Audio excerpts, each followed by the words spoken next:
Dear student, welcome. SVM online class में आपका स्वागत है। और आज बात करेंगे हम ज्योग्राफी की। ठीक है, तो हमारे ज्योग्राफी के अंदर लेसन कौन सा चल रहा था? दूसरा, पाठ संख्या 2 की बात कर रहे थे हम। विश्व की जो प्रमुख जनजातियाँ हैं उसके बारे में बात कर रहे थे। हमने शुरुआत की थी एस्किमो के बारे में सबसे पहले, कि एस्किमो जो जनजाति हैं उनका निवास स्थान कहाँ कहाँ है। और इसके अलावा हमने ये भी पढ़ा था कि विश्व में किन किन स्थानों पर कौन कौन सी जनजातियाँ पाई जाती हैं। तो अब आप इसी के बारे में आगे पढ़ेंगे कि जो एस्किमो जनजाति है उनका जीवन किस प्रकार का था, और इनकी जो आर्थिक क्रियाकलाप है उनकी बात कर रहे थे। आर्थिक क्रियाकलाप हमको पढ़ने हैं किसके? एस्किमो जनजाति के।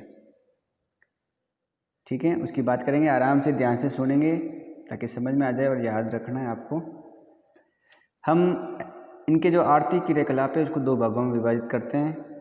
ठीक है, एक तो हम पढ़ते हैं कि भाई शीतकालीन किस प्रकार से आखेट करते थे, क्योंकि इनके जो प्रमुख जीवन यापन का जो तरीका है वो शिकार करना है। क्या है? शिकार करना, आखेट। तो शीतकालीन समय में आखेट करते थे अलग तरीके से, या ग्रीष्म काल में वो अलग तरीके से क्या करते थे? आखेट करते थे। ठीक है, तो ये आपको पता होना चाहिए। तो हमने शीतकालीन की शुरुआत की थी और हम आज इसी टॉपिक को आगे बढ़ाएंगे। तो हमारी हेडिंग हो जाएगी शीतकालीन आखेट।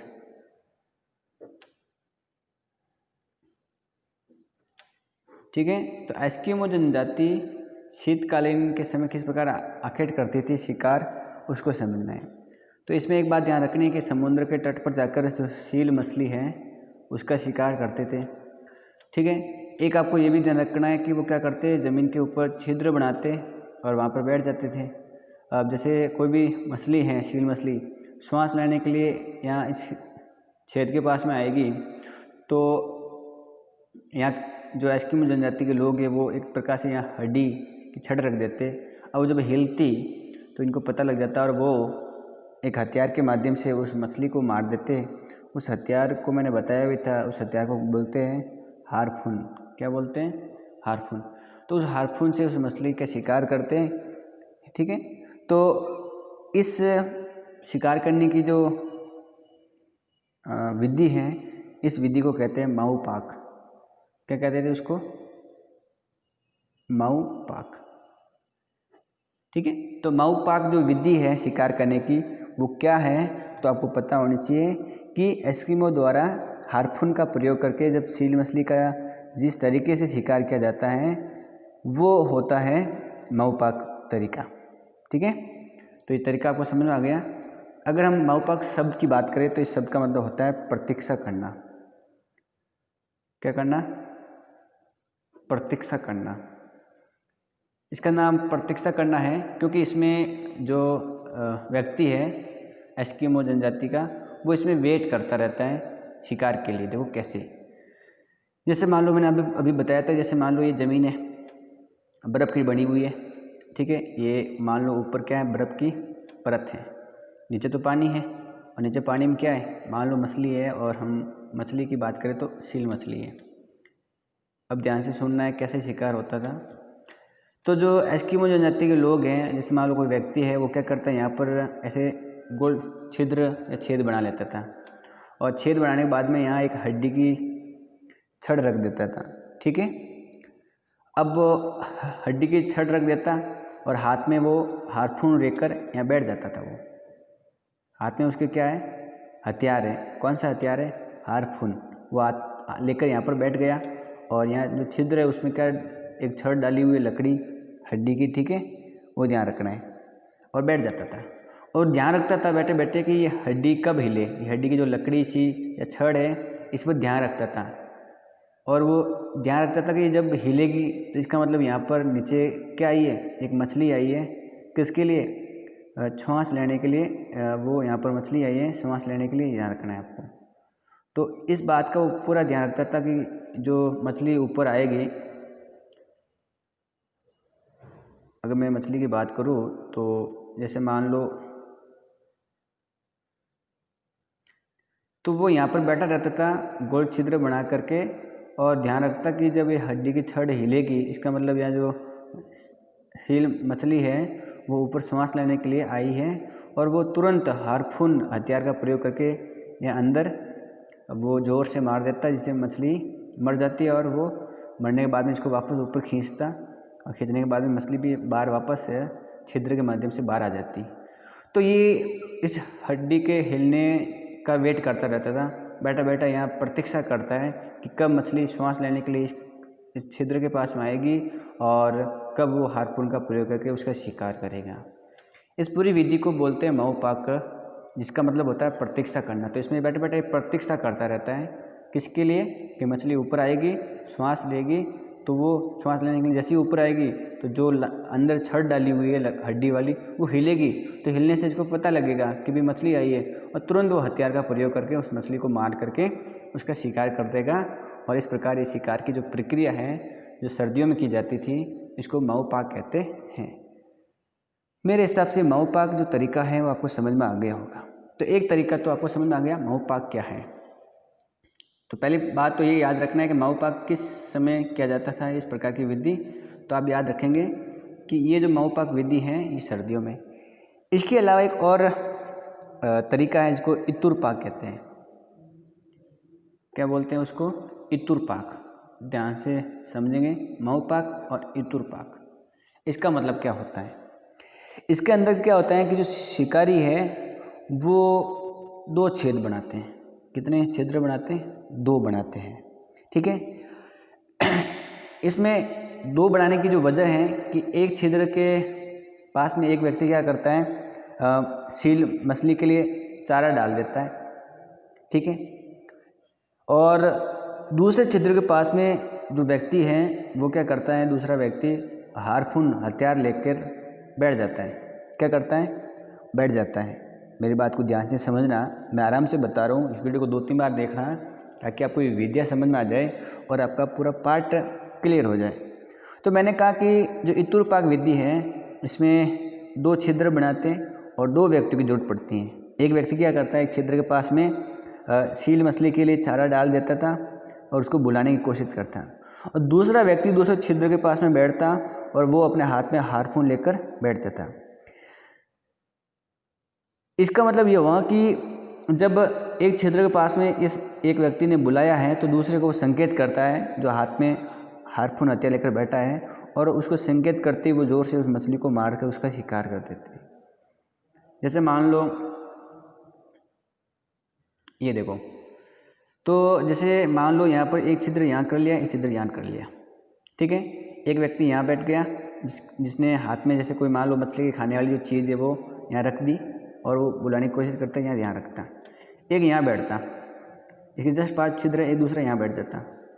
अब जैसे कोई भी मान लो मछली इधर से आएगी या इधर से आएगी, और इसको जैसे ही पता लगेगा क्योंकि खाने के लिए पास में रखता, तो मछली खाने के लिए जैसे इधर इस छिद्र के पास में आएगी तो ये इसको इशारा करता है और ये अपने हाथ में जो हथियार है उसको ज़ोर से इधर अंदर मार देता है, ठीक है। तो वो मछली मर जाती है, उसका शिकार हो जाता है। तो ये जो तरीका है शिकार करने का, इसको इतुर पाक कहते हैं। इतुर पाक में क्या होता है कि 2 छिद्र बनाते हैं और अधिक शिकारी होते हैं। एक शिकारी क्या करता है, मछली को चारा डाल करके उसको बुलाने का काम करता है, दूसरा उसको मारने के लिए बैठा रहता है और मारने के लिए वो अपने हाथ में हार्पून रखता है। मेरे हिसाब से ये भी विधि आपको समझ में आ गई होगी, ठीक है। तो अब आपको ये ध्यान रखना है कि जो उन्होंने शिकार की है या शिकार मछली का किया है उसके क्या उपयोग हैं। तो एक तो यही है कि भी सील मछली का जो शिकार किया है तो उनको मांस मिलेगा और वो अपने मांस भोजन में करेंगे। मछली का शिकार किया तो क्या मिलेगा, भोजन के रूप में उनको मांस मिलेगा। एक तो ये उपयोग हो गया।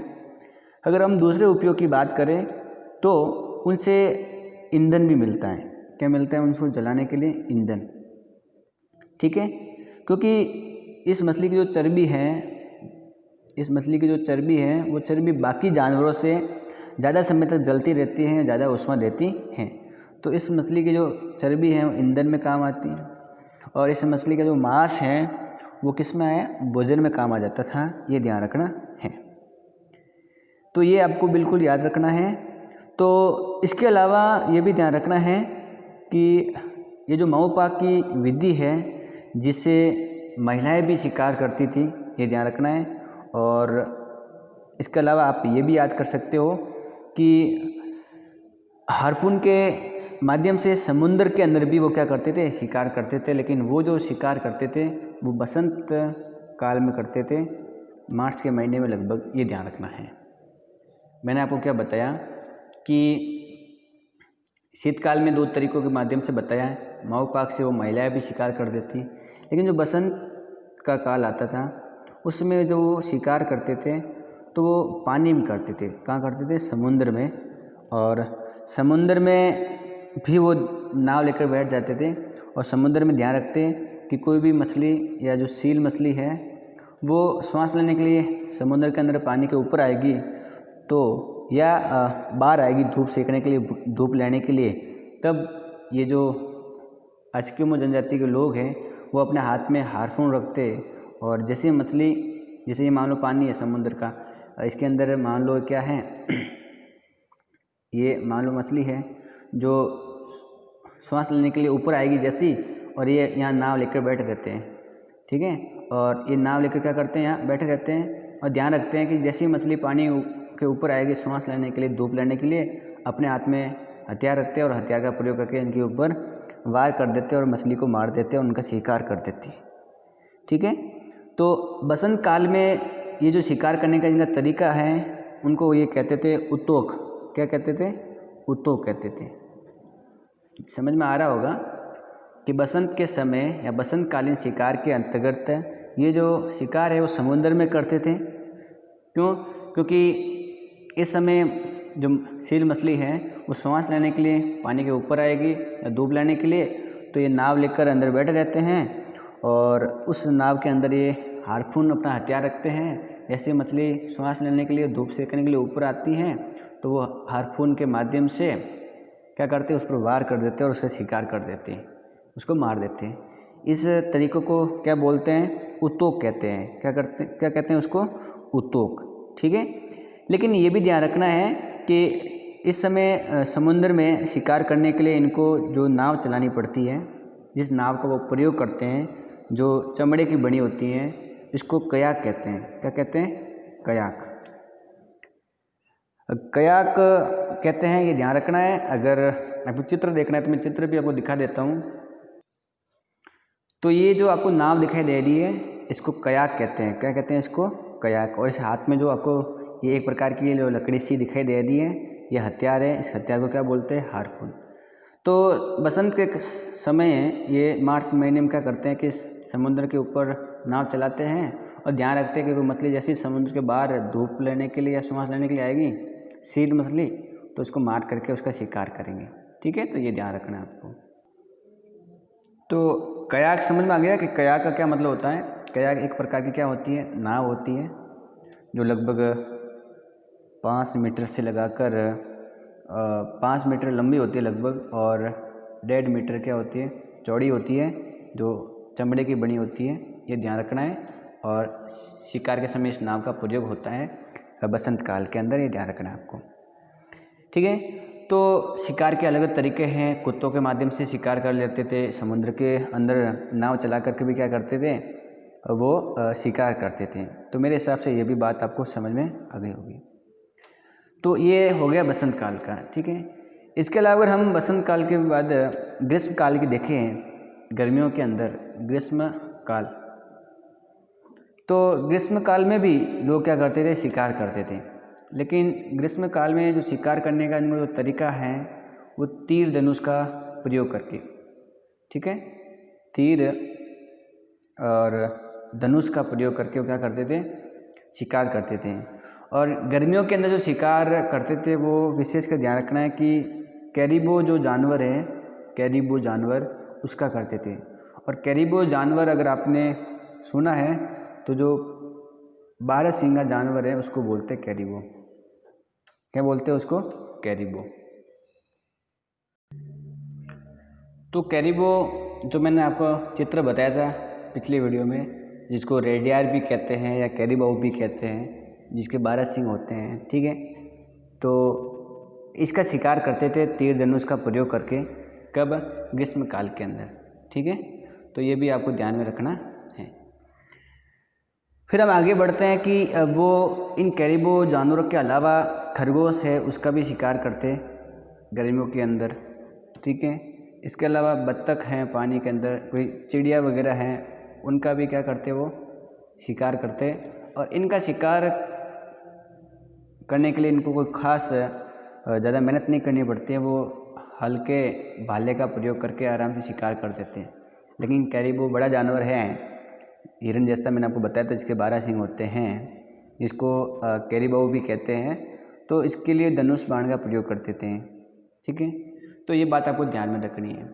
लेकिन एक बात आपको ये भी समझनी है कि आखिर इनके जीवन में जिन जानवरों का ये प्रयोग करते थे, विशेषकर वो इनका जो जानवर है वो क्या है, आपको ध्यान रखना है कि वो रेडियार या 12 सींगा जानवर है। अगर उनके पास में इस जानवर की उपलब्धता अत्यधिक है तो इसका मतलब वो अमीर के रूप में या अच्छे वर्ग में आते हैं। तो अपन ये समझ सकते हैं कि जो रेडियार जानवर हैं वो इनके संपत्ति का मेन मापदंड है, या मेन जो संपत्ति का आधार है वो ये जानवर है, ये भी ध्यान रखना है। इसके अलावा रेडियर के अलावा इनके जीवन में जो सील मछली है उसका भी अत्यंत महत्व है, क्योंकि वो अपने जीवन में भोजन के लिए इस मछली का प्रयोग करते हैं। वो खाना खाने के लिए इस मछली का मांस हो गया, चर्बी का भी प्रयोग करते थे, ठीक है। और इसके अलावा कपड़े बनाने के लिए इसकी खाल जानवरों की आती थी काम। तंबू बनाने के लिए भी खाल की ज़रूरत पड़ती थी, ये भी ध्यान रखना है आपको। और ईंधन में चर्बी का प्रयोग करते थे, ठीक है। इसके अलावा ये भी ध्यान रखना है कि जो स्लेज गाड़ी बनानी है, ठीक है, उस गाड़ी में भी जानवरों की हड्डियों का प्रयोग होता था, ये भी ध्यान रखना है आपको। तो हमने देखा कि किस प्रकार के जानवरों को मार करके वो शिकार करते थे और अपना जीवन यापन करते थे। तो आगे और आप ध्यान रखेंगे तो जो जंगली जानवर वो मारते थे, जिनका मैंने आपको नाम बताया है, तो उनसे उनको मांस मिलता है, कपड़ा मिलता है, और क्या मिलता है, उस जानवर से खाल से तंबू बनाने का काम करते हैं, ईंधन में इनका काम आता था, ठीक है। इसके अलावा गाड़ी बनाने में मैंने बताया था कि जो स्लेज गाड़ी है उसको बनाने में भी जानवर की हड्डियों का प्रयोग होता था। इसके अलावा खाल का प्रयोग करके वो धागे भी बनाते थे। स्लेज गाड़ी एक प्रकार की ऐसी गाड़ी है, ये ध्यान रखना है आपको, जो बर्फ़ में चलने वाली गाड़ी है, इसके पहिए नहीं होते हैं, ये ध्यान रखना है, ठीक है। एक ऐसी गाड़ी जो बर्फ़ में चलने वाली है, इसके पहिए नहीं होते हैं। इसको खींचने के लिए कुत्ते हैं या रेडियर जो जानवर है इनका प्रयोग होता है। इनको आगे बांध कर रखते हैं, ये जब जाते हैं तो इसको पीछे स्लेज गाड़ी बांध कर रखते हैं और वो जाते तो भी चलती रहती है, ठीक है।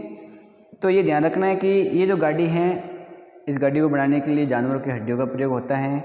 इसके अलावा जो वालरस मछली है उसकी हड्डियों का भी प्रयोग होता है, और इसको मैंने बताया था आपको, वालरस मछली को सी लॉयन कहते हैं, समुद्री शेर इसको कहते हैं इस मछली को। उसकी हड्डियों का प्रयोग करके ये स्लेज गाड़ी बनाते हैं, ये ध्यान रखना है आपको। इसके अलावा ये जो जानवर दिखाई दे रहा है इसको कैरिबो कहते हैं या 12 सींगा कहते हैं, ठीक है। ये ठंडे इलाकों में भी पाया जाता है, इसको रेडियर कहते हैं। जैसे अगर इस जानवर की बात करें तो ये रेडियर है, ठीक है। तो ये 12 सींगा जानवर है, इसको भी वो मार करके इसकी खाल का प्रयोग करते हैं, ठीक है, इसकी हड्डियों का प्रयोग करते हैं, ये ध्यान रखना है आपको। तो कुल मिलाकर आपके दिमाग में इनके बारे में काफ़ी कुछ नॉलेज हो गया होगा कि किस प्रकार इनका कठोर जीवन है। तो मैंने आपको स्लेज के बारे में बता दिया कि जो वालरस मछली है उसका प्रयोग करके वो गाड़ी बनाते थे, तो ये बात ध्यान रखना है, ठीक है। तो आखेट के बारे में हमने बात कर ली। अब इनके भोजन के बारे में बात कर लेते हैं कि भोजन किसका करते थे।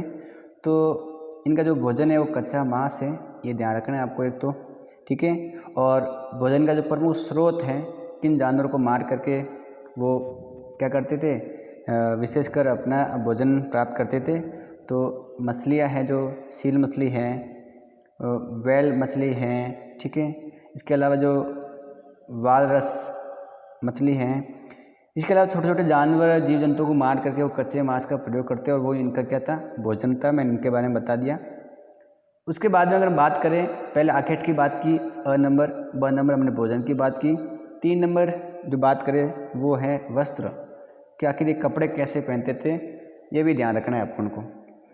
तो इनके जो कपड़े हैं वो कपड़े विशेषकर ध्यान रखना है कि जो जानवर बताया था मैंने कैरिबो, उनकी खाल का बनता था। तो आप ध्यान रखेंगे कि कपड़े खाल के बनते थे और किस जानवर के खाल के, कैरिबो, जिसको रेडियर या मैंने बारहसिंगा बताया था, उसके खाल के कपड़े बनते थे। ठीक है। इसके अलावा ये कपड़े और भी जो सील मछली है उसकी जो खाल है उससे भी वो क्या करते थे, कपड़ा बनाते थे, जो दरअसल हल्के होते थे और ज़्यादा गर्मदायक होते थे। इस मछली के कपड़े, इस मछली के खाल के कपड़े। ठीक है। इसके अलावा कैरिबो के खाल से भी कपड़े बन गए, सील की मछली से भी कपड़े बनाते थे। इसके अलावा जो भालू है, ध्रुवीय भालू, उसकी खाल से भी कपड़े बनाने में इनका प्रयोग होता था। ठीक है। और कपड़े बनाने का जो काम है वो कौन करती थी, जो स्त्री है या स्त्रियां कपड़े बनाने के काम करती थी। ये बात आपको ध्यान में रखनी है। तो आप इसको भी याद रखेंगे कि एस्किमो जनजाति में कपड़े बनाने का काम स्त्रियां करती थी। और कपड़ा किन जानवरों के खाल से बनाते थे, कैरिबो और सील मछली का और भालू के खाल का प्रयोग करते थे, जो ध्रुवीय भालू है उसकी। तो ये इनके कपड़े थे। और ये भी ध्यान रखना है कि एस्किमो जनजाति के जो स्त्री और पुरुष हैं उनकी सबकी जो ड्रेस हैं, कपड़े हैं या जो वस्त्र हैं वो क्या होते थे, समान होते थे। ऐसा नहीं है कि अलग अलग कपड़े हैं, सब खाल के बनाए हुए कपड़े हैं जो इनके शरीर को गर्म रखे। और ये भी ध्यान रखना है कि कपड़े एक जैसे थे, इनके समान रूप वाले कपड़े थे। ठीक है। तो ये बात आपको याद रखनी है। इसके अलावा ये भी याद रखना है कि इनके जो कपड़े थे उन कपड़ों को बोलते थे तिमियाक। ड्रेस को क्या बोलते थे, तिमियाक। अभी आपको दिखाएंगे तिमियाक ड्रेस इनकी कैसी होती थी। तो इनकी ड्रेस का नाम क्या है, तिमियाक। ठीक है, याद रह जाएगा। ये जो ड्रेस है ये कैसे होती थी, दरअसल जर्सी नुमा, याद रखना है कि जर्सी नुमा जो का वस्त्र है, जिसकी बाहें होती थी, बाहेंदार जो जर्सी नुमा वस्त्र हैं उसको क्या कहते थे, तिमियाक कहते थे। ये ध्यान रखना है। तो तिमियाक याद हो गया, ये इनकी मूल ड्रेस है जो जर्सी नुमा लंबी लंबी इसकी बाहें होती थी, जिसको तिमियाक कहते थे। इसके अलावा तिमियाक के ऊपर जो एक कपड़ा है जो शरीर पर पहना जाता था, इसके ऊपर जो एक टोपी सी लगाते थे, ऊपर पहनने वाला जो कपड़ा था उसको ध्यान रखना है कि अनोहाक कहते थे। क्या कहते थे, अनोहाक। इस जर्सी नुमा बाएदार जो कपड़ा तिमियाक के उसके ऊपर, शरीर के ऊपर जो पहना जाता था, ठीक है, वो कौन सा था, अनोहाक था। ठीक है। तो अनोहाक भी आपको याद रखना है। इसके अलावा वो जो सील की मछली है उसकी खाल से जूते बनाते थे। ठीक है, उसकी खाल से क्या बनाते थे, जूते। और उन जूतों को ध्यान रखना है कि कार्मिक कहते थे। क्या कहते थे, कार्मिक। और कार्मिक, और इनका दूसरा नाम भी था जिनको आपको ध्यान रखना है कि मुक्लुक्स कहते थे। क्या कहते थे, मुक्लुक्स। ठीक है। तो मुक्लुक्स या कार्मिक ये उनके जूते के नाम है। जूते किससे बनते थे, सील की जो खाल है, सील मछली की, उससे जूते बनते थे। और अनोहाक क्या था, ये तिमियाक के ऊपर पहनने वाला कपड़ा है। और तिमियाक क्या है, जर्सी नुमा बाहेंदार एक कपड़ा है, ये इनके प्रमुख वस्त्र है। ये ध्यान रखना है। मैं आपको चित्र के माध्यम से वस्त्र भी बता देता हूँ आखिर वस्त्र कैसे होते थे। तो आपको चित्र दिखाई दे रहा होगा, फोटो। इस फोटो में जो ड्रेस है, ये पूरी ड्रेस है इनके एस्किमो जनजाति की। तो देखो, ये जो कपड़ा पहना हुआ है, ये पहली बात तो खाल का बनता था। ये ऊपर जो कपड़ा दिखाई दे रहा है इनका, ये इतना लंबा यहाँ से यहाँ तक, ये क्या कहलाता था, तिमियाक कहलाता था। क्या कहलाता था, तिमियाक। तो गर्दन के नीचे और इतना लंबा जो जर्सी नुमा है, इसकी बाहें भी हैं, क्या है, बाहें, इसको बोलते थे तिमियाक। ठीक है। तो ये अलग अलग हैं। इसके अलावा ये तो ऊपर टोपी सी दिखाई दे रही ना आपको, ये जो कपड़ा है ऊपर ऐसा टोपी के नुमा, इसके ऊपर पहनने वाला, इसको आपको ध्यान रखना है। क्या बोलते थे, अनोहाक बोलते थे। क्या बोलते थे, अनोहाक। तो अनोहाक हो गया, ये क्या हो गया, तिमियाक हो गया। और नीचे जो आपको जूते दिखाई दे रहे हैं इनके, ये जो सील मछली है उसके जूते बनते थे, और जूते को क्या बोलते थे, कार्मिक या मुक्लुक्स बोलते थे। तो मुक्लुक्स या कार्मिक हैं वो छील के मछली के बनते थे जूते। ऊपर ये क्या है, तिम्याक है, और ऊपर जो दिखाई दे रहे हैं आपको क्या है, अनुहाक है। तो ये ध्यान रखना है कि विशेषकर आप याद रखेंगे किस प्रकार के ये ड्रेस है इनकी। और अगर मैं आपको बताऊँ तो ऊपर जो टोपी दिखाई दे रही है आपको महिला की, तो ये भी इनके कपड़ों के अंतर्गत आती थी। ठीक है, तो इस प्रकार की जनजाति है जिसकी हमने बात की है। तो आज की वीडियो में इतना ही, बाकी पढ़ेंगे हम अगले वीडियो में। तो आज इतना ही हम पढ़ेंगे, तो वीडियो को लाइक ज़रूर करें, चैनल को सब्सक्राइब ज़रूर करें, और भी आपके मित्र जुड़े हुए हैं आपसे संपर्क में जो इस साल 12th में हैं, उनसे आप इस वीडियो भेज करके उनसे कह सकते हो कि आप ये वीडियो देखें। ठीक है, तो आज के लिए इतना ही, बाकी हम कल पढ़ेंगे। वीडियो में बने रहने के लिए आपका बहुत बहुत धन्यवाद।